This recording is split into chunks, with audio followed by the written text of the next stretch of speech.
ഒരു 10 കാര്യങ്ങൾ എണ്ണി പറയാം എന്ന് വിചാരിക്കുകയാണ്. ആ 10 കാര്യങ്ങൾ ഈ കൊല്ലം ജീവിതത്തിൽ കൊണ്ടുവരാൻ നമ്മൾ തീരുമാനിച്ചാൽ ഈ ലോകത്തെ ഏറ്റവും നല്ല മനുഷ്യന്മാർ നമ്മളായിരിക്കും. വളരെ ചെറിയ 10 കാര്യങ്ങൾ ഇങ്ങനെ എണ്ണി പറഞ്ഞാൽ ആ വേഗം കൽബിക്ക് കയറുക. അതുകൊണ്ടാണ് ഞാൻ 10 എണ്ണി പറഞ്ഞത്. 11ാമത്തെ ഇല്ലായിട്ടോ 9 ചുരുക്കാൻ പറ്റായിട്ടോ അല്ല. 10 എന്ന് പറയുമ്പോൾ നമ്മൾ കൽബിക്ക് വേഗം കയറും. എണ്ണങ്ങൾ കൽബിലേക്ക് വേഗം കയറും, പ്രത്യേകിച്ച് മനുഷ്യന്മാർക്ക്. മറ്റു ജീവികൾക്ക് എണ്ണം കയറൂല എന്നാണ്. പൂച്ചക്കുട്ടിനോട് നമ്മൾ പറഞ്ഞാൽ എണ്ണം പറഞ്ഞിട്ടൊന്നും കാര്യമില്ല, മൂരിക്കുട്ടിനോട് പറഞ്ഞിട്ട് എണ്ണം പറഞ്ഞിട്ട് കാര്യമില്ല. പക്ഷെ മനുഷ്യന്റെ കൽബിലേക്ക് എണ്ണം വേഗത്തിൽ കയറും. അതുകൊണ്ട് ഒരു 10 കാര്യം ജീവിതത്തിൽ കൊണ്ടുവരാൻ കഴിഞ്ഞാൽ ഈ പരിശുദ്ധമായ റമദാനിൽ നമ്മൾ അങ്ങനെ ഒരു തീരുമാനം എടുത്താൽ നമ്മൾ വലിയ നേട്ടമുള്ള ആൾക്കാരാവും. 1, ബിസ്മിതായിമാക്കുക. എപ്പോഴും ബിസ്മിയല്ല, എല്ലാ കാര്യത്തിനും ബിസ്മിയല്ല. നല്ലതായ ഹൈറായ മുഴുവൻ കാര്യങ്ങൾക്കും, ഫറലോ സുന്നത്തോ ഹലാലോ ആയ മുഴുവൻ കാര്യങ്ങൾക്കും ബിസ്മിയൽ എന്ന പതിവുണ്ടാക്കുക. ബിസ്മി അല്ലാതെ തുടങ്ങൽ ശറഅക്കപ്പെട്ട കാര്യമുണ്ട്, അതിന് പിന്നെ ബിസ്മി വേണ്ട. അപ്പൊ ദുആ തുടങ്ങേണ്ടത് അൽഹംദുലില്ലാഹി റബ്ബിൽ ആലമീൻ എന്നാണ്, അത് പിന്നെ അങ്ങനെ തന്നെ ആയിക്കോട്ടെ. ഖുതുബ തുടങ്ങേണ്ടത് അൽഹംദുലില്ലാഹ് എന്നാണ്, അത് അങ്ങനെ തന്നെ ആയിക്കോട്ടെ. ബിസ്മി അല്ലാതെ നിസ്കാരം തുടങ്ങേണ്ടത് അല്ലാഹു അക്ബർ എന്നാണ്. ഇങ്ങനെ ബിസ്മി അല്ലാതെ ശറഅക്കപ്പെട്ട കാര്യങ്ങളുണ്ട്, അതങ്ങനെ തന്നെ. അതൊഴിച്ച് ബാക്കിയുള്ള എല്ലാ കാര്യങ്ങൾക്കും ബിസ്മി ചൊല്ലാൻ വേണ്ടി തീരുമാനിച്ചാൽ ജീവിതത്തിൽ വലിയ മാറ്റം ഉണ്ടാവും. കുല്ലു അംരിൻ ദീ ബാലിൻ ലാ യുബ്ദഉ ബിസ്മില്ലാഹി ഫഹുവ അബ്തറു ശഫീഉനാ റസൂലുള്ളാഹി. ഏത് നന്മയുള്ള കാര്യവും ഒരാൾ ബിസ്മി കൊണ്ട് തുടങ്ങിയാൽ അത് ഖൈറുള്ളതായി തീരുമെന്നാണ്, ബറക്കത്തുള്ളതായി തീരുമെന്നാണ്. ബിസ്മി ചൊല്ലുന്ന ഏത് കാര്യത്തിനും ബറക്കത്തുണ്ടാവും. അപ്പൊ എല്ലാ കാര്യങ്ങളും ബിസ്മി ചൊല്ലുക എന്ന് നമ്മുടെ ഒരു പതിവാക്കി കൊണ്ടുവരാം. ഞാൻ അതിങ്ങനെ പറയുമ്പോൾ തോന്നും അതൊക്കെ ഇപ്പൊ ചെയ്യലുണ്ട് എന്ന്, സംഗതി ഉണ്ടാവില്ല. നമ്മൾ പ്രധാനപ്പെട്ട ചില വിഷയങ്ങൾക്ക് ബിസ്മി അല്ലലുണ്ട് എന്നുള്ളത് ശരിയാണ്. ഉദാഹരണം, ഭക്ഷണം കഴിക്കുമ്പോൾ നമുക്ക് ശീലം, ആദത്തിന്റെ ഭാഗമായതും ഇബാദത്തിന്റെ ഭാഗമായതുമായിട്ടുള്ള കാര്യങ്ങൾ ജീവിതത്തിലുണ്ട്. ശീലമായി വന്ന ചില കാര്യങ്ങളുണ്ട്, നമ്മൾ കരുതി കൂട്ടി ചെയ്യുന്ന ചില കാര്യങ്ങളുണ്ട്. ഒരു കാര്യം കുറെ കാലം കരുതി കൂട്ടി ചെയ്താൽ പിന്നീട് അത് ശീലമാവും. ഉദാഹരണം പറയുകയാണെങ്കിൽ, നമ്മളൊക്കെ മിക്കവാറും ആദ്യം നിസ്കരിച്ചിട്ടുണ്ടാകുക ഒരു മഗ്‌രിബ് നിസ്കാരം, ഉമ്മാന്റെ ഒപ്പേക്കാരം നിസ്കരിച്ചിട്ടുണ്ടാകുക. ഒരു മഗ്‌രിബ് നിസ്കാരം ഉമ്മാന്റെ ഒപ്പം ഓതുണ്ടാക്കിയിട്ട് ഇങ്ങനെ ഉമ്മാന്റെ അടുത്ത് നിന്നിട്ട് അങ്ങനെ നമ്മുടെ ഒരു മഗ്‌രിബാണ്, നമ്മളെ മിക്കവാറും ആൾക്കാരൊക്കെ ആദ്യം നിസ്കരിച്ചിട്ടുണ്ടാകുക. അങ്ങനെ ഉമ്മ ആ മഗ്‌രിബ് നിസ്കാരം കഴിഞ്ഞ് സലാം കിട്ടിയേക്കിന് അസ്തഗ്ഫിറുല്ലാഹൽ അദീം അസ്തഗ്ഫിറുല്ലാഹൽ അദീം അസ്തഗ്ഫിറുല്ലാഹൽ അദീം എന്ന് 3 വട്ടം പറഞ്ഞു. അങ്ങനെ നമ്മളും പറഞ്ഞു. അങ്ങനെ നമുക്കത് പതിവായി, ശീലായി. ഇപ്പം നമ്മളെ നിസ്കാരം കഴിഞ്ഞ് സലാം വീട്ടിയാൽ അസ്തഗ്ഫിറുല്ലാഹൽ അദീം 3 വട്ടം അറിയാതെ പറയും. ഇങ്ങനെ നമ്മൾ അറിയാതെ ജീവിതത്തിൽ പറയുന്നതാണ് ശീലങ്ങൾ എന്ന് പറയുന്നത്. അങ്ങനെ ആവണം, അത് വേണ്ട തന്നെയാണ്. ലാ ഇലാഹ ഇല്ലല്ലാഹ് ശീലായാൽ ഒരാൾ മരിക്കുമ്പോൾ ചൊല്ലുന്നതാണ്. ശരിക്ക് മരിക്കുമ്പോൾ ലാ ഇലാഹ ഇല്ലല്ലാഹ് ചൊല്ലണമെന്ന് ഒരാൾ നേരത്തെ തീരുമാനിച്ചതുകൊണ്ട് കഴിയൊന്നുമില്ല. മരിക്കുമ്പോൾ ലാ ഇലാഹ ഇല്ലല്ലാഹ് എന്ന് ചൊല്ലണമെങ്കിൽ ഒരാൾക്ക് എന്തുണ്ടാവുമ്പോഴും ലാ ഇലാഹ ഇല്ലല്ലാഹ് എന്ന് ചൊല്ലുന്ന ഒരു ശീലം വന്നു ചേരണം. കാരണം മരണത്തിന്റെ നേരം എന്ന് പറഞ്ഞത് ഹൈറാനിയത്താണ്, പേടിയുള്ള രംഗമാണ്. ആ സമയത്ത് ഒരാൾക്ക് ആലോചിച്ചൊരു കാര്യം ചെയ്യാനൊന്നും പറ്റൂല. ആലോചനയില്ലാതെ ചെയ്യുന്ന കാര്യം, പറയുന്ന കാര്യം ലാ ഇലാഹ ഇല്ലല്ലാഹ് ആണെങ്കിൽ അപ്പത് അറിയാതെ പറഞ്ഞു പോവുകയാണ് ചെയ്യുന്നത്. അതിന് അറിഞ്ഞ് ധാരാളം പറയണം, അപ്പോൾ അറിയാതെ ലാ ഇലാഹ ഇല്ലല്ലാഹ് വന്നു തുടങ്ങും. അങ്ങനെയാണ്. അപ്പൊ ശീലമാവുക എന്നത് നല്ലതാണ്. ഇപ്പൊ മഗ്‌ഫിറത്തിന്റെ 10 ദിവസമാണ് നമ്മൾ പോണത്. പടച്ചോനെ എനിക്ക് പുറത്തു തരണേ അല്ലാഹ് എന്ന് മനസ്സറിഞ്ഞ് പറയേണ്ടതാണ്. പക്ഷേ നിസ്കാരം കഴിഞ്ഞ് സലാം വീട്ടിട്ടുള്ള 3 അസ്തഗ്ഫിറുല്ലാഹ് മനസ്സറിഞ്ഞിട്ടല്ലേ നമ്മൾ പലപ്പോഴും പറയാം. അതിങ്ങനെ ചിലപ്പോൾ നമ്മൾ തന്നെ അറിഞ്ഞിട്ടുണ്ടാവില്ല അത് പറഞ്ഞത്. അങ്ങനെ ഉണ്ട് ഉമ്മാൻ്റെ ഒപ്പം അന്ന് പറഞ്ഞത്, അങ്ങനെ നമ്മളങ്ങനെ പറഞ്ഞു പോകുന്നു എന്ന ആദത്തിന്റെ ഭാഗമായി വരേണ്ടതാണ്. പക്ഷെ അത് മാത്രം പോരാ, നമ്മുടെ ഇബാദത്തിന്റെ ഭാഗമായിട്ട് വരണമെങ്കിൽ ചില ശ്രദ്ധകൾ അനിവാര്യം ഉണ്ടായാൽ മാത്രം, നമ്മുടെ കൂടെ ഉണ്ടായാൽ മാത്രമാണ് വരിക. അപ്പൊ അതിലൊന്ന് ബിസ്മിതായിമാക്കുക എന്നതാണ്. എല്ലാ കാര്യങ്ങൾക്കും ബിസ്മി അല്ല. ബിസ്മി ചുരുക്കിയിട്ടും ചെല്ലാൻ പറ്റും, നീട്ടിയിട്ടും ചെല്ലാൻ പറ്റും.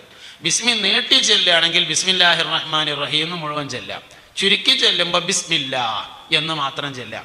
ഹദീസിൽ ചുരുക്കി ചൊല്ലിയിട്ടുണ്ട് എന്നാണ് മനസ്സിലാകുന്നത്. കുല്ലു അംരിൻ ദീ ബാലിൻ ലാ യുബ്ദഉ ബിസ്മില്ലാഹി ഫഹുവ അബ്തറു. പിന്നെ ഞാൻ ചുരുക്കി ചൊല്ലിയത് നീട്ടിച്ചൊല്ലാൻ വേണ്ടിയുള്ള പ്രചോദനമാണ് എന്ന് വെക്കുകയാണെങ്കിൽ നീട്ടിയിട്ട് ചെല്ലാം, ഞാൻ അല്ലെങ്കിൽ ചുരുക്കിയിട്ടും ചെല്ലാൻ പറ്റും. മറ്റൊരാൾക്ക് വേണ്ടി ബിസ്മില്ലാണെങ്കിൽ അയാൾ കേൾക്കുന്ന രൂപത്തിൽ ചൊല്ലണം.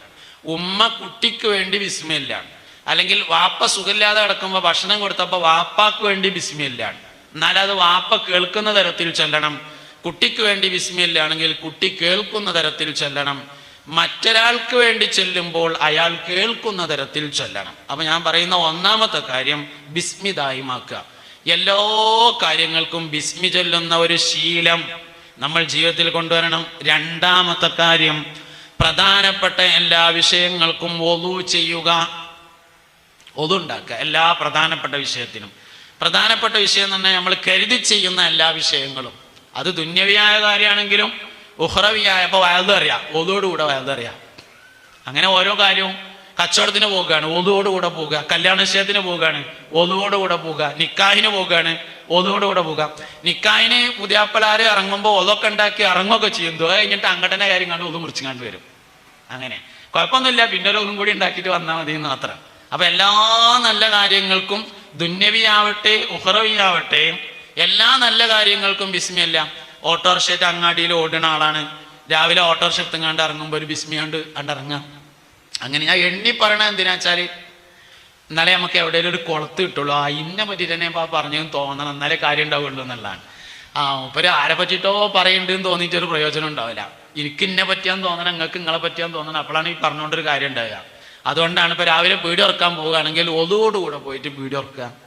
അല്ലെങ്കിൽ നമ്മൾ ഒരു ഓഫീസിൽ ജോലിക്ക് പോവുകയാണ് ഒളുവോടുകൂടെ പോവുക. രാവിലെ മദ്രസക്ക് പോവുകയാണ് ഒളുവോടുകൂടെ പോവുക. സ്കൂൾക്ക് പോവുകയാണ് ഒളുവോടുകൂടെ പോവുക. അങ്ങനെ എല്ലാ വിഷയങ്ങളും ഇങ്ങനെ ഓരോന്ന് മരം മുറിക്കാൻ പോവുകയാണ് നമ്മൾ ഒളുവോടുകൂടെ പോവുക. മീൻ കച്ചവടത്തിന് പോവുകയാണ് ഒളുവോടുകൂടെ പോവുക. അല്ലെങ്കിൽ പടവിന് പോവുകയാണ് ഒളുവോടുകൂടെ പോവുക. തേപ്പിന് പോവുകയാണ്, പെയിന്റ് അടിക്കാൻ പോവുകയാണ് ഒളുവോടുകൂടെ പോവുക. അങ്ങനെ ഓരോരുത്തരും അവനാനിലേക്ക് ബന്ധപ്പെടുത്തുക. നമ്മളെന്താ ചെയ്യുന്നത് അത് ഒളുവോടുകൂടെ ചെയ്യാം. എന്തായാലും നമ്മൾ നിലവിൽ ചെയ്തിരിക്കുന്നതിനേക്കാൾ പുരോഗതി ഒളുവോടുകൂടെ ചെയ്യുന്നതിനുണ്ടാവും. തുഹ്റ്, ശുദ്ധി വളരെ പ്രധാനപ്പെട്ട കാര്യമാണ്. അങ്ങനെ നമ്മൾ ചെയ്ത് അവസാനം എപ്പോഴും ഒളുള്ള ആളുകളായിട്ട് മാറണം. ആദ്യം നമ്മൾ തുടങ്ങേണ്ടത് എങ്ങനെയാ വെച്ചാൽ, പ്രധാന വിഷയങ്ങൾക്കൊക്കെ ഒളുണ്ടാക്കി തുടങ്ങുക. അങ്ങനെ തുടങ്ങി പിന്നെ എല്ലാത്തിനും ഒളു ആവുമ്പോൾ നമുക്ക് സ്ഥിരമായ ഒളുള്ള അവസ്ഥയിലേക്ക് വരും. അങ്ങനെ നമ്മൾ എവിടേക്കെത്തണം വെച്ചാൽ, ആവശ്യങ്ങൾക്ക് ഒളുണ്ടാക്കുക എന്നുള്ളിടത്തുനിന്ന് പോയിട്ട് മുറിഞ്ഞ അപ്പം ഒളുണ്ടാക്കുക എന്നുള്ള അവസ്ഥയിലേക്ക് എത്തണം. അതിനാണ് ഒളു ദായിമാവുക എന്ന് പറഞ്ഞത്. എന്താ ഗുണം? ഒളുവോടുകൂടെ മരിക്കാൻ പറ്റും. ഒളുവോടുകൂടെ മരിക്കുക എന്നുള്ളത് വളരെ പ്രധാനപ്പെട്ട കാര്യം തന്നെയാണ്. ഉറങ്ങുമ്പോൾ ഒളുണ്ടാക്കിയാൽ ഉറങ്ങുന്നവന്റെ ഒളു ഉറക്കത്തിൽ മുറിയില്ലെന്നും ഉണർച്ചയിലാണ് മുറിയുന്നത് എന്നാണ്. ഇനി പറയാനുള്ള മൂന്നാമത്തെ കാര്യം അതാണ്. ഉറങ്ങുന്ന സമയത്ത് ദിക്റും സലാത്തും ചൊല്ലുക എന്നുള്ളതാണ് മൂന്നാമത് പറയേണ്ട കാര്യം. ഒന്നാമത് പറഞ്ഞിട്ടുള്ളത് ബിസ്മി ദായിമാക്കുക. രണ്ടാമത്തേത് ഒളു എപ്പോഴും പ്രധാനപ്പെട്ട കാര്യങ്ങൾക്ക് ഉണ്ടാകുക. മൂന്നാമത്തെ കാര്യം ഉറങ്ങുന്ന സമയത്ത് ദിക്റും സലാത്തും ചൊല്ലുക. അതെന്താ അങ്ങനെ പറയാൻ കാരണം? ഒരാൾ എങ്ങനെയാണോ ഉറങ്ങുന്നത് അങ്ങനെ മരിക്കുന്നതാണ്. ശരിക്ക് ഉറക്കം മരണത്തിനുള്ള പരിശീലനമാണ്. പഴയ കാലത്തെ ആളുകളെയും പുതിയ കാലത്തെ ആളുകളെയും ഒക്കെ താരതമ്യം ചെയ്താൽ, ഇപ്പം നമ്മളെ ഈ കാലഘട്ടത്തിലുള്ള ആൾക്കാരെയും പഴയ തലമുറയിലുള്ള ആളുകളെയും താരതമ്യം ചെയ്താൽ, പുതിയ തലമുറ ഇബാദത്തിൽ മുമ്പിലും ഈമാനിൽ ബാക്കിലുമാണ്. അതേസമയത്ത് പഴയ തലമുറ ഇബാദത്തിൽ ബാക്കിലും ഈമാനിൽ മുമ്പിലുമാണ്. പഴയ ആൾക്കാർക്ക് നിൽക്കാനും നോൽമ്പൊന്നും അങ്ങനെ തന്നെ നമ്മളെ മാതിരി ഉണ്ടായിട്ടില്ല. അല്ല, ഉള്ളതുള്ള മാതിരി പറയാന്നേ ഉള്ളൂ. മുമ്പൊക്കെ പുതിയാപ്പിള സൽക്കാരുണ്ടാവും റമദാൻ മാസത്തിൽ. അപ്പോൾ പുതിയാപ്പിളയും ചെങ്ങായിമാരും കൂടിയാണ് സൽക്കാരത്തിന് പോവുക. 20 ആൾ സൽക്കാരത്തിന് പോണേൽ 15 ആൾക്കും പണ്ടത്തെ കാലത്ത് നോൽമ്പുണ്ടായിരുന്നില്ല. അപ്പൊ പിന്നെ അങ്ങനെ പോലില്ല, കുടുംബക്കാരാണ് പോയത്, അതുകൊണ്ട് മാറിയിട്ടുണ്ട്. എന്നാലും നമ്മൾ സങ്കല്പിച്ച് നോക്കുക, പുതിയ കാലത്ത് എല്ലാവർക്കും നോൽമ്പുണ്ട്. ഓട്ടോറിക്ഷൻ്റെ ഡ്രൈവർക്ക് നോമ്പുണ്ട്, ബസ്സിലെ കണ്ടക്ടർക്ക് നോമ്പുണ്ട്, കല്ലുമണ്ടിയിലെ ഡ്രൈവർക്ക് നോൽമ്പുണ്ട്, മീൻ കച്ചവടം ചെയ്യുന്ന ആൾക്ക് നോൽമ്പുണ്ട്, എല്ലാവർക്കും ബംഗാളികൾക്ക് വരെ നോൽമ്പുണ്ട്. നോൽമ്പില്ലാത്ത ആരുമില്ല. അപ്പോൾ പഴയ കാലത്ത് ഇബാദത്തിൽ വളരെ ബാക്കിലാണ്, പക്ഷെ അവർ ഈമാനിൽ വളരെ മുമ്പിലാണ്. ഒരുപാട് ആൾക്കാർ, പഴയ ആൾക്കാർക്ക് അറിയുമ്പോൾ ഒരുപാട് ആൾക്കാർ മരിക്കാൻ നേരത്ത് പാടത്തുനിന്ന് കയറി വന്നിട്ട്, കന്നൂട്ടാണ് ജോലി, പാടത്തുനിന്ന് കയറി വന്നിട്ട് കയ്യും കാലൊക്കെ ഒന്ന് തേച്ചേക്കിയിട്ട് ഉപ്പിട്ട കഞ്ഞിവെള്ളം കുടിച്ചിട്ട് കട്ടിലും അങ്ങനെ നീണ്ടു വരുന്ന കടന്നിട്ട് അടുത്ത പെരേക്ക് കേൾക്കുന്ന തരത്തിൽ ഉറക്ക കെലിമല്ലിയിട്ടാണ് മരിച്ചിട്ടുണ്ടായിരുന്നത്. ഇബാദത്ത് അവർക്ക് വളരെ കുറവായിരുന്നു, പക്ഷെ ഈമാനിൽ അവിടെ വളരെ മുമ്പിലായിരുന്നു. പുതിയ തലമുറ ഇബാദത്തിൽ ഒരു കുറവുമില്ല. ഒരു വള മുഴുവൻ വിൽക്കണ്ട ഉംറക്ക് പോവാന്, ഒരു വളന്റെ പകുതി വിറ്റാലും ഉംറക്ക് പോവാ. അതുകൊണ്ട് ഉംറ ചെയ്യാത്തവരാരുമില്ല, ഹജ്ജ് ചെയ്യാത്തവർ വളരെ കുറവാണ്. ഒരു ഉംറ ഒന്നുമല്ല, പോകുക തന്നെയാണ് പരിപാടി. സ്വതക്കൊടുക്കാത്തവർ വളരെ കുറവാണ്, നമസ്കരിക്കാത്തവർ വളരെ കുറവാണ്, ജുമാക്ക് പോകാത്തവർ വളരെ കുറവാണ്, നോൽമ്പൊരുക്കാത്തവർ വളരെ കുറവാണ്. പക്ഷെ ഒരുപാട് ആൾക്കാർ മരിക്കണേ നമ്മൾ കണ്ടിട്ടുണ്ട്. എത്ര ആളുകൾ കെലിമ ചൊല്ലി മരിച്ചു എന്ന് ചോദിച്ചാൽ ആലോചിച്ചിട്ട് പറയാന്ന് പറയേണ്ടി വരും. അതിന് മറുപടി പറയാൻ കിട്ടൂല, കുറച്ച് പ്രയാസം ഉണ്ടാവും. ഈമാനിലാണ് ബാക്കിലായത്, ഇബാദത്തിൽ നമ്മൾ മുമ്പിലെത്തിയിട്ടുണ്ട്. അപ്പൊ പഴയ തലമുറയെയും പുതിയ തലമുറയും താരതമ്യം ചെയ്യുമ്പോൾ ഈമാനിൽ അവർ മുൻപന്തിയിലാ നിൽക്കുന്നത് കാണാം. എന്തുകൊണ്ട്? അതിന്റെ കാരണം എന്താണെന്ന് ചോദിച്ചു കഴിഞ്ഞാൽ, ഒന്നുമില്ലെങ്കിലും വൈകുന്നേരം വന്നാൽ കയ്യും കാലൊക്കെ നല്ലോണം തേച്ച് കീറ്റ് ചിലപ്പോൾ ലോറും അസറും മഗ്‌രിബ് ഇശയൊക്കെ കൂടി ഒന്നിച്ച് നമസ്കരിക്കും. പഴയ ഇനിയിപ്പം നാളെ മുതൽ അങ്ങനെ ആക്കാൻ തീരുമാനിക്കാനല്ല കേട്ടോ, മുമ്പ് അങ്ങനെയായിരുന്നു എന്ന് പറഞ്ഞതാണ്. ലോറും അസറും മഗ്‌രിബൊക്കെ കൂടി ഒന്നിച്ചാണ് നിസ്കരിച്ചിട്ട് കയ്യും കാലൊക്കെ ഒന്ന് ഉഷാറായി തേച്ച് ഇശാ മഗ്‌രിബിന്റെ ഇടയിൽ മരിച്ചവർക്കൊക്കെ യാസീനോ തോർന്ന് ഹദ്ദാദ് റാത്തീബൊക്കെ ചൊല്ലി ഇശാ നിസ്കരിച്ച് ഇശാ നിസ്കാരം കഴിഞ്ഞ് ഭക്ഷണമൊക്കെ കഴിച്ച് മൂത്രമൊഴിച്ച് ഒന്നും കൂടി ഒതുണ്ടാക്കി കടക്കാൻ ചെന്നാൽ ദിക്റും സലാത്തൊക്കെ ചൊല്ലിയിട്ട് വളരെ മനോഹരമായി അവർ ഉറങ്ങുമായിരുന്നു എന്നതാണ് ഈമാനോടുകൂടെ മരിച്ചതിൻ്റെ കാരണം. എങ്ങനെയാണോ ഉറങ്ങുന്നത് അങ്ങനെ മരിക്കും. കാരണം നമ്മൾ ജീവിതത്തിൽ ഏറ്റവും കൂടുതൽ പരിശീലിക്കുന്നത് ഉറങ്ങാനാണ്. 40 വയസ്സ് വരെ ജീവിച്ചാൽ 20 കൊല്ലം രാത്രിയാണ്. അതിൽ മിക്കവാറൊക്കെ നമ്മൾ ഉറങ്ങിയേക്കാറ്. അതിൻ്റെ പുറമെ റമദാൻ മാസത്തിൽ പകലിൽ ഉറങ്ങേണ്ട, അല്ലാത്തപ്പോഴും പകലിൽ ഉറങ്ങേണ്ടത്. അപ്പോൾ ജീവിതത്തിൻ്റെ ഭൂരിഭാഗ സമയം നമ്മൾ ചെയ്യുന്നത് ഉറക്കാണ്. ജീവിതത്തിൽ ഏറ്റവും കൂടുതൽ ചെയ്യുന്ന എന്താണോ അത് മരിക്കുമ്പോൾ ചെയ്യുന്ന.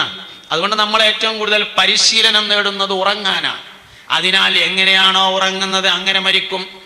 അതുകൊണ്ട് മൂന്നാമത്തെ കാര്യം, ഉറങ്ങുമ്പോൾ ദിക്റും സലാത്തും ചൊല്ലുക എന്നതാണ്. ഒതുണ്ടാക്കണം ഉറങ്ങുമ്പോൾ. ഉറങ്ങുന്നവന്റെ ഉറക്കത്തിൽ മുറിയൂല, ഉണർച്ചയിലാണ് മുറിയുന്നത്. ഒരാൾ ഉറങ്ങുമ്പോൾ ഒതുണ്ടാക്കി, ആ ഉറക്കത്തിലല്ല, എപ്പോഴാണോ ഉണരുന്നത് അപ്പോൾ മുറിയും. അപ്പം അയക്കുന്ന ഒതുണ്ടാക്കണം. നമ്മൾ മയ്യത്തിന് ഒതുണ്ടാക്കി കൊടുക്കും. മയ്യത്ത് കുളിപ്പിക്കുമ്പോൾ ഒതുണ്ടാക്കി കൊടുത്താൽ മയ്യത്തിൽ നിന്ന് മലമോ മൂത്രമോ എന്തേലും വരികയോ ആവറത്ത് തൊടുകയോ എന്തേലും ചെയ്താൽ രണ്ടാമത് ഒതുണ്ടാക്കി കൊടുക്കണ്ട. കാരണം മയ്യത്തിന്റെ ഒതു മുറിയില്ല. എന്താ കാരണം? മയ്യത്ത് ഉണരുന്നില്ല എന്നുള്ളതാണ്. ഒരാൾ ഉറങ്ങി, ആ ഉറങ്ങുമ്പോൾ അയാൾക്ക് ഒതുണ്ട്. ഉറക്കത്തിൽ അയാൾക്ക് കീഴ്വായി പോയി, അതുകൊണ്ട് ഒതു മുറിഞ്ഞിട്ടില്ല. കീഴ്വായി പോയിട്ടില്ല, എന്നാലും ഉണരുമ്പോൾ മുറിയും ചെയ്യും. അപ്പോൾ ഉറങ്ങുന്നവന്റെ ഒതു ഉറക്കത്തിലല്ല മുറിയുന്നത്, ഉണർച്ചയിലാണ്. അതുകൊണ്ട് ഉറങ്ങുമ്പോൾ ഒതുണ്ടാക്കിയാൽ ആ ഉറക്കം കഴിയുന്നത് വരെയും അയാൾ ഒതുവിലായിരിക്കും. ആ ഉറക്കത്തിൽ മരണപ്പെട്ടാൽ അയാൾ ഒതുവോട് കൂടെയായിരിക്കും മരിക്കുന്നത്. അതുകൊണ്ട് ഒദുഇനെ ജീവിതത്തിൽ കൊണ്ട് നടക്കുക എന്നുള്ളതാണ് മൂന്നാമത്തെ കാര്യം. നാലാമത്തെ കാര്യം ദിക്റും സലാത്തും കിടക്കുമ്പോൾ ചൊല്ലുക എന്നതാണ്. ഇതുപോലെ ഉറങ്ങുന്നവന്റെ ദിക്ർ ഉറക്കത്തിൽ മുറിയൂല എന്നും ഉണർച്ചയിലാണ് മുറിയുന്നത് എന്നുമാണ്. ഒരാളിങ്ങനെ ഉറങ്ങാൻ കടന്നു, ദിക്ർ ചൊല്ലി അല്ലെങ്കിൽ സലാത്ത് ചൊല്ലിയിട്ട് ഇങ്ങനെ ചൊല്ലി അങ്ങനാണ്ട് ഉറങ്ങി. ആ ഉറക്കത്തിൽ അവൻ ദാക്കിറാണ്. ആ ഉറക്കത്തിലും അവൻ ദാക്കിർ തന്നെയാണ്. അവന്റെ ദിക്ർ മുറിയുന്നത് ഉണർച്ചയിലാണ്. അതുകൊണ്ട് ഉണരുമ്പോൾ അവൻ അയക്കുന്ന ദിക്ർ ചൊല്ലണം. അൽഹംദുലില്ലാഹില്ലദീ അഹ്യാനി ബഅദമാ അമാതനി വഇലൈഹിൻ നുശൂർ എന്നാണ് ഉറങ്ങുമ്പോൾ ചൊല്ലേണ്ട ദിക്ർ എന്ന് പറയുന്നത്. വളരെ ചുരുങ്ങിയ ദിക്റുകൾ. ഒരു ഫാത്തിഹ ഉറങ്ങുമ്പോൾ ചൊല്ലണം. ഒരു ഫാത്തിഹ, ഒരു ഖുൽ ഹുവല്ലാഹു അഹദ്, ഒരു ഖുൽ അഊദു റബ്ബിൽ ഫലഖ്, ഒരു ഖുൽ അഊദു റബ്ബിൻ നാസ് ഓതുക. അത് കയ്യിൽ ഊതുക. തല മുതൽ കാല് വരെ മൊത്തത്തിൽ കൈ എത്തുന്ന എല്ലാ സ്ഥലത്തും ഒന്ന് തടവുക. ഒന്നും കൂടിയും ഖുൽ ഹുവല്ലാഹു അഹദ്, ഖുൽ അഊദു റബ്ബിൽ ഫലഖ്, ഖുൽ അഊദു റബ്ബിൻ നാസ് ഓതുക. കയ്യിൽ ഊതി തല മുതൽ കാല് വരെ തടവുക. ഒരു പ്രാവശ്യം കൂടിയും ഖുൽ ഹുവല്ലാഹു അഹദ്, ഖുൽ അഊദു റബ്ബിൽ ഫലഖ്, ഖുൽ അഊദു റബ്ബിൻ നാസ് തല മുതൽ കാല് വരെ തടവുക. ഒരു ആയത്തുൽ കുർസി ഓതുക. 33 സുബ്ഹാനല്ലയും 33 അൽഹംദുലില്ലയും 34 അല്ലാഹു അക്ബറും ചൊല്ലുക. ബിസ്മി ചൊല്ലിയിട്ട് കിടക്കുക. ലാ ഇലാഹ ഇല്ലല്ലാഹ് എന്ന് ചൊല്ലിയിട്ട് മൊബൈൽമ കളിക്കാതെ ഉറങ്ങാം. ഇങ്ങനെയാണ് ഉറങ്ങണ്ടേ. മൊബൈൽമ കളി കഴിഞ്ഞിട്ട് കിടന്നാൽ മതി. എത്ര നേരം കളി ഉണ്ടെങ്കിലും ആയിക്കോട്ടെ, കുഴപ്പമില്ല. ഒക്കെ കഴിഞ്ഞിട്ട് കിടന്നാൽ മതി. കിടന്നിട്ട് പിന്നെ കളിക്കണ്ട. എന്താ കാരണം? അത് കളിച്ചാണ്ട് മരിച്ചേണ്ടി വരും. അതന്നെ കുഴപ്പം. എങ്ങനെയാണ് ഉറങ്ങുന്നത് അങ്ങനെ മരിക്കും. എങ്ങനെയാണ് ഒരാൾ ഉറങ്ങുന്നത് അങ്ങനെ മരിക്കുമെന്നാണ്. മരണത്തിന്റെ പരിശീലനമാണ് ഉറക്കം. ഉറക്കം എന്ന് പറയുന്നത് ചെറിയ മരണമാണ്. മൗത്ത് എന്ന് പറയുന്നത്, നൗം എന്ന് പറയുന്നത് ചെറിയ മരണവും മൗത്ത് എന്ന് പറയുന്നത് വലിയ മരണവുമാണ്. ചെറിയ മരണം വലിയ മരണത്തിന്റെ പരിശീലനമാണ്. അതിനാൽ കിടന്നതിന് ശേഷം പിന്നെ ഫോൺമ കളിക്കരുത്. കളി കഴിഞ്ഞിട്ട് കിടന്നാൽ മതി. ബിസ്മി ചൊല്ലിയിട്ട് കിടന്ന് ലാ ഇലാഹ ഇല്ലല്ലാഹ് എന്ന് ചൊല്ലിയിട്ട് ഉറങ്ങിയാൽ ആ ഉറക്കത്തിൽ അവൻ മരണപ്പെട്ടാൽ അവന്റെ അവസാനത്തെ വാക്ക് ലാ ഇലാഹ ഇല്ലല്ലാഹ് ആയിരിക്കും. മൻ കാന ആഖിറു കലാമിഹി ഖൗലു ലാ ഇലാഹ ഇല്ലല്ലാഹ് ദഖലൽ ജന്ന ശഫീഉനാ റസൂലുള്ളാഹി സല്ലല്ലാഹു അലൈഹി വസല്ലം പറയും. അപ്പോൾ ഒന്നാമത്തെ കാര്യം ബിസ്മി ദായിമാക്കുക. രണ്ടാമത്തെ കാര്യം എല്ലാ പ്രധാനപ്പെട്ട വിഷയങ്ങൾക്കും ഒതുണ്ടാക്കുക. മൂന്നാമത്തെ കാര്യം ഉറങ്ങാൻ സമയത്ത് ദിക്റും സ്വലാത്തും ചെല്ലുക. നാലാമത്തെ കാര്യം നേരത്തെ എഴുന്നേൽക്കുക. എത്ര നേരത്തെ കടന്നാലും ഒരു കുഴപ്പമില്ല, പക്ഷെ വൈകി എഴുന്നേൽക്കുക എന്നത് നല്ല ശീലമല്ല. കുട്ടികളും ഗർഭിണികളും ആബിദീങ്ങളും, സ്വാലിഹീങ്ങളായ മനുഷ്യന്മാര്, ആബിദീങ്ങളായ മനുഷ്യന്മാര്, കുട്ടികള്, ഗർഭിണികള്, ഇങ്ങനെ 3 വിഭാഗം ആളുകൾ നേരത്തെ എഴുന്നേൽക്കുന്നവരായിരിക്കുന്ന. കുട്ടികൾ എഴുന്നേൽക്കാൻ കാരണം എന്താ വെച്ചാൽ ലോകത്തെ ഏറ്റവും വലിയ സ്വാലിഹീങ്ങൾ കുട്ടികളാണ്. ദുആക്ക് ഇജാബത്തുള്ളവരാണ്, ഒരു തെറ്റുമില്ലാത്തവരാണ്, ഹിസാബില്ലാത്തവരാണ്, അസ്ഹാബുൽ അറാഫാണ്. അവർ വളരെ പ്രധാനപ്പെട്ടവരാണ്. അതുകൊണ്ടാണ് കുട്ടികൾ അവർ സ്വലാഹിയത്തിന്റെ അഹ്ലുകാരാണ്, നന്മയുടെ അഹ്ലുകാരാണ് എന്നതുകൊണ്ടാണ് കുട്ടികൾ ഉണരുന്നതിന്റെ കാരണം. ഗർഭിണികൾ നേരത്തെ ഉണരും, അതിന്റെ കാരണം പള്ളയിലുള്ള കുട്ടി തന്നെയാണ്. കുട്ടികൾക്ക് അള്ളാഹു നൽകിയിട്ടുള്ള സംരക്ഷണത്തിന്റെ ഭാഗമാണ് ഗർഭിണികൾ ഉണരുന്നത്. പിന്നെ ലോകത്തെ എല്ലാ സ്വാലിഹ്യങ്ങളും നേരത്തെ എഴുന്നേൽക്കും. സുബീന്റെ മുമ്പ് എഴുന്നേൽക്കാത്തൊരു ഔലിയപ്പാപ്പാനെ തെരഞ്ഞ കാണൂല. അങ്ങനെ ഒരു ഔലിയപ്പാപ്പ ഉണ്ടെങ്കിൽ അതൊട്ട് ഔലിയപ്പാപ്പട്ട അല്ലേനും. സുബീന്റെ മുമ്പ് എഴുന്നേൽക്കാത്ത ഒരു സ്വാലിഹായ മനുഷ്യൻ ഉണ്ടായിരിക്കില്ല. അതുകൊണ്ട് രാവിലെ നേരത്തെ എഴുന്നേൽക്കുക എന്നത് ശീലമാക്കണം. അതിന്റെ അനുബന്ധാണ് ഉദയത്തിന് മുമ്പ് ഉറങ്ങാതിരിക്കണം. മനുഷ്യന്റെ ബർക്കത്ത് നഷ്ടപ്പെടുത്തുന്ന കുറെ കാര്യങ്ങളുണ്ട്. നമുക്ക് കുറേ ഉണ്ട്, പക്ഷെ ഉള്ളതിനൊരു ബർക്കത്തും ഇല്ല. എന്താ കാരണം? മനുഷ്യന്റെ ബർക്കത്ത് നഷ്ടപ്പെടുത്തുന്ന പ്രധാനപ്പെട്ട ഒരു കാര്യമാണ് സുബഹി നിസ്കരിച്ചതിന് ശേഷം ഉദയത്തിന് മുമ്പ് ഉറങ്ങുക എന്നത്. ഗൾഫേർക്കൊക്കെ ഉള്ള വലിയൊരു ശീലാണത്. സുബഹിക്കരിച്ചുകൊണ്ട് അങ്ങനെ തന്നെ ഉറങ്ങാം, പക്ഷെ സൂര്യൻ ഉദിച്ചതിന് ശേഷം. സൂര്യൻ ഉറക്കം ആവശ്യമുണ്ടെങ്കിൽ ഉറങ്ങണതിന് കുഴപ്പമൊന്നുമില്ല. രാത്രി ഉറക്കം വെച്ച ആൾക്കാർക്ക് പ്രഭാതത്തിൽ പുലർച്ചെ ഉറങ്ങാം, പക്ഷെ അത് സൂര്യൻ ഉദിച്ചതിന് ശേഷമായിരിക്കണം. സൂര്യൻ ഉദിക്കുന്നതിന് മുമ്പ് ഒരാൾ ഉറങ്ങുക എന്നത് ജീവിതത്തിലെ ബറക്കത്തിനെ നഷ്ടപ്പെടുത്തും. അപ്പൊ രാവിലെ എഴുന്നേൽക്കുക എന്നതിന്റെ അനുബന്ധമാണ് സൂര്യൻ ഉദിക്കുന്നതിന് മുമ്പ് ഉറങ്ങാതിരിക്കുക എന്നത്. എത്ര നേരത്തെ ഉറങ്ങിയാലും അത്രയും നല്ലതാണ്, ഒരു കുഴപ്പമില്ല. നമ്മൾ ചെയ്യാൻ എന്താ വെച്ചാൽ വളരെ നേരം വൈകി ഉറങ്ങിയിട്ട് നേരം വൈകി എഴുന്നേൽക്കും ചെയ്യും. ശരിക്കും നേരെ ഓപ്പോസിറ്റാണ് വേണ്ടത്. നേരത്തെ ഉറങ്ങി എത്ര നേരത്തെ എഴുന്നേറ്റാലും ഒരു കുഴപ്പമില്ല. അതുകൊണ്ട് നേരത്തെ എഴുന്നേൽക്കുന്ന ശീലം വ്യക്തിപരമായും കുടുംബപരമായും കൊണ്ടുവരണം. കുടുംബപരമായിട്ട് എങ്ങനെ കൊണ്ടുവരാന്ന് ചോദിച്ചു കഴിഞ്ഞാൽ, വാപ്പ അല്ലെങ്കിൽ വല്ലിപ്പ നീച്ചാൽ അപ്പ പെരത്തെ എല്ലാ ലൈറ്റും ഓണാക്കുക. അപ്പൊ പിന്നെ കുട്ടികൾ അങ്ങനെ ഓട്ടോമാറ്റിക്കായിട്ട് നീച്ച് ശീലമായിക്കോളും. നമ്മൾ ലൈറ്റ് ഓണാക്കാം മടിച്ചാല് അപ്പൊ നീച്ചല് അങ്ങനെ ബാക്കിൽ കാവും. ആ മാസ്റ്റർ സ്വിച്ചാണ് ഇട്ടാൽ മതി, എന്നാൽ എല്ലാ ലൈറ്റാണ് കത്തിക്കോളും. അതിന് പിന്നെ കുറച്ച് കറണ്ടാണ് ചിലവ്, ഞാൻ പോയി പണിയൊക്കട്ടെ നോക്കാം. അല്ലാതെ എന്താ രാവിലെ നേരത്തെ എഴുന്നേൽക്കുന്ന ശീലം. വിളിക്കാനൊക്കെ ചിലപ്പം പറ്റിക്കോണമെന്നില്ല, മരക്കളൊക്കെ ആകുമ്പോൾ വിളിക്കലൊക്കെ ബുദ്ധിമുട്ടാവും. ലൈറ്റ് ഇട്ടാലും ഇപ്പോൾ തല്ലാൻ വരുമൊന്നുമില്ലല്ലോ, അതുകൊണ്ട് ലൈറ്റ് ഇടണം. എല്ലാം തട്ട് രാവിലെ എഴുന്നേൽക്കുന്ന ശീലം വീട്ടിൽ കൊണ്ടുവരിക എന്നുള്ളത് വീട്ടിൽ ബറക്കത്തുണ്ടാവാൻ പ്രധാനപ്പെട്ട കാര്യമാണ്. അപ്പൊ നേരത്തെ എഴുന്നേൽക്കുക എന്നതാണ്. 5ാമത്തെ കാര്യം, നമ്മളെ കൊണ്ട് ആർക്കും ഒരു ബുദ്ധിമുട്ടും ഇല്ലാതെ നോക്കുക എന്നുള്ളതാണ്. ലോകത്ത് ആരെക്കൊണ്ടും ആർക്കും ഒരു ബുദ്ധിമുട്ടുണ്ടായത് എന്ന് കരുതിയാലൊന്നും നടക്കൂല. അത് നമ്മൾ കരുതിയിട്ട് കാര്യമില്ലല്ലോ. നമ്മളെ കൊണ്ടൊരു മനുഷ്യന് ഒരു ബുദ്ധിമുട്ടും ഇല്ലാതിരിക്കുക എന്നതാണ്. വാക്കാലോ പ്രവർത്തിയാലോ നമ്മളെ കൊണ്ട് ആർക്കും ഒരു ബുദ്ധിമുട്ടും ഇല്ലാതിരിക്കുക. നമ്മളെ കൊണ്ട് ഒരാൾക്ക് ബുദ്ധിമുട്ടുണ്ടാകുക എപ്പോഴാ? ഒന്ന് ദേഷ്യം വന്നാലാണ്. മനുഷ്യന് 20 അടിസ്ഥാന സ്വഭാവങ്ങൾ ഉണ്ട് എന്ന് ഹുജ്ജത്തുൽ ഇസ്ലാം അബൂ ഹാമിദുൽ ഗസാലി റളിയല്ലാഹു അൻഹു പറഞ്ഞിട്ടുണ്ട്. 20 അടിസ്ഥാന ഗുണങ്ങൾ മനുഷ്യന്, 20 അടിസ്ഥാന സ്വഭാവങ്ങളുണ്ട്. ആ 20 കാര്യങ്ങളും നല്ല നിലയിലും ഉപയോഗിക്കാൻ പറ്റും, ചീത്ത നിലയിലും ഉപയോഗിക്കാൻ പറ്റും എന്നാണ്. പക്ഷെ നല്ല നിലയിൽ ഉപയോഗിക്കണം. അതിൽപ്പെട്ടതാണ് ദേഷ്യം. ദേഷ്യം ആവശ്യമായി വരുന്ന അപൂർവമായ ചില സന്ദർഭങ്ങളുണ്ട്. അതിനാണ് വൽ ബുഗ്ദു ഫില്ലാ, അള്ളാഹുവിന്റെ മാർഗത്തിൽ ദേഷ്യപ്പെടുക എന്ന് പറഞ്ഞത്. ഉദാഹരണമായിട്ട് ഒരു യുദ്ധം നടക്കാന്ന് വിചാരിക്കുക. ഒരാളെ വെട്ടാൻ പോവുകയാണ്. ഇങ്ങനെ പോയപ്പോൾ ആ വെട്ട് നടക്കുമല്ലോ, അതിൻ്റെ ഒരു ഉഷറൊക്കെ അതിന് വേണം, അപ്പോഴെല്ലാം വെട്ട് നടക്കുള്ളൂ. അപ്പൊ ദേഷ്യം ചില സമയത്ത് ആവശ്യമുണ്ട്. അതിനാണ് അള്ളാഹുവിന്റെ മാർഗത്തിൽ ഇഷ്ടപ്പെടുക, അള്ളാഹുവിന്റെ മാർഗത്തിൽ ദേഷ്യപ്പെടുക എന്ന് പറഞ്ഞിട്ടുള്ളത്. പക്ഷെ പലപ്പോഴും നമ്മുടെ ദേഷ്യം അള്ളാഹുവിന്റെ മാർഗത്തിലല്ല, ദേഷ്യപ്പെട്ടിട്ട് പിന്നെ അള്ളാഹിന്റെ മാർഗത്തിലാണെന്ന് വരുത്തി തീർക്കുകയാണ് ചെയ്യുന്നത്. അതുകൊണ്ട് കാര്യമില്ല, ആദ്യം തന്നെ അങ്ങനെ ആയിരിക്കണം. ഒരിക്കലും നബി സല്ലല്ലാഹു അലൈഹി വസല്ലമയുടെ ഹദറത്തിൽ മലമ്പ്രദേശത്ത് താമസിക്കുന്ന ഒരു സ്വഹാബി വന്നു. ഇസ്ലാം സ്വീകരിച്ച ആളാണ്. ആടിനെ നോക്കി മലയുടെ താഴ്വാരത്ത് താമസിച്ചിരുന്ന ഒരാളാണ്. മുത്തുനബിയുടെ ഹദറത്തിൽ വന്ന സദസ്സിൽ കുറെ സമയം ഇരുന്നതിന് ശേഷം പോകാൻ സമയത്ത് അയാൾ നബി തങ്ങളോട് ഒരു ചോദ്യം ചോദിച്ചു, അള്ളാഹുവിന്റെ റസൂലേ, ഇസ്ലാം ദീന് പറഞ്ഞപ്പോ എന്താന്ന് ചോദിച്ചു. മുസ്ലിമായ ആൾ തന്നെയാണ്.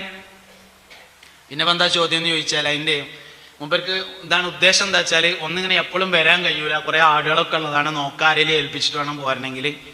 അപ്പൊ അതുകൊണ്ട് ഒന്ന് ആറ്റി കുറുക്കിയിട്ട് ഒന്ന് പറഞ്ഞു തരീന്നാണ് ഇപ്പൊ ആ ചോദ്യത്തിന്റെ ഉത്തരം. പിന്നെ വേറെ ഒന്നുണ്ട്, നാട്ടിൽ ചെന്നിട്ട് ആൾക്കാർക്ക് പറഞ്ഞു കൊടുക്കാൻ പറ്റുന്ന രൂപത്തിൽ ഇസ്ലാം ദീനിനൊന്ന് പരിചയപ്പെടുത്തി തരണം എന്നാണ് ചോദ്യം. നബി സല്ലല്ലാഹു അലൈഹി വസല്ലം തങ്ങൾ അതിന് മറുപടി പറഞ്ഞു, അദ്ദീനു ഹുസ്നുൽ ഖുലുഖ്, ഇസ്ലാം ദീൻ പറഞ്ഞാൽ സൽസ്വഭാവമാണ് എന്ന് പറഞ്ഞു. മൂപ്പര് വിചാരിച്ചൊരു മറുപടി അതിന് കിട്ടിയിട്ടില്ല. മൂപ്പര് വിചാരിച്ച മറുപടി എന്ന് പറഞ്ഞാൽ ഇപ്പൊ നാട്ടിൽ പോയിട്ട് ഒരു 10 മിനിറ്റെങ്കിലും പറയാൻ മാത്രം വേണ്ട ആൾക്കാരോട് ഇസ്ലാം ദീൻ പറഞ്ഞു കൊടുക്കുമ്പോ, ഇസ്ലാം ദീൻ പറഞ്ഞാല് ബിസ്മില്ലാഹിർ റഹ്മാനിർ റഹീം അൽഹംദുലില്ലാഹി റബ്ബിൽ ആലമീൻ അല്ലാഹുമ്മ സ്വല്ലി അലാ സയ്യിദിനാ മുഹമ്മദ് അമ്മാ ബഅദ് അദ്ദീനു ഹുസ്നുൽ ഖുലുഖ് വആഖിറു ദഅവാനാ അൽഹംദുലില്ലാഹി റബ്ബിൽ ആലമീൻ എന്ന് പറഞ്ഞാൽ ഇപ്പൊ ഒരു വർത്താനാവില്ലല്ലോ ഇപ്പൊ അത്. അപ്പൊ അതുകൊണ്ട് മൂപ്പർക്ക് ആവശ്യമായ സംഗതി കിട്ടിയില്ല. അപ്പൊ അതുകൊണ്ട് അവിടെ തന്നെ ഇരുന്നു കുറെ സമയം. കുറെ കഴിഞ്ഞിട്ട് നബി തങ്ങളത് മറന്നിട്ടുണ്ടാവും എന്ന് കരുതിയിട്ട് പിന്നെ നീച്ചിട്ട് ചോദിച്ചു, മദ്ദീനു യാ റസൂലല്ലാഹ്, അള്ളാഹുവിന്റെ റസൂലേ, ഇസ്ലാം ദീൻ എന്നാൽ എന്താണെന്ന് ചോദിച്ചു.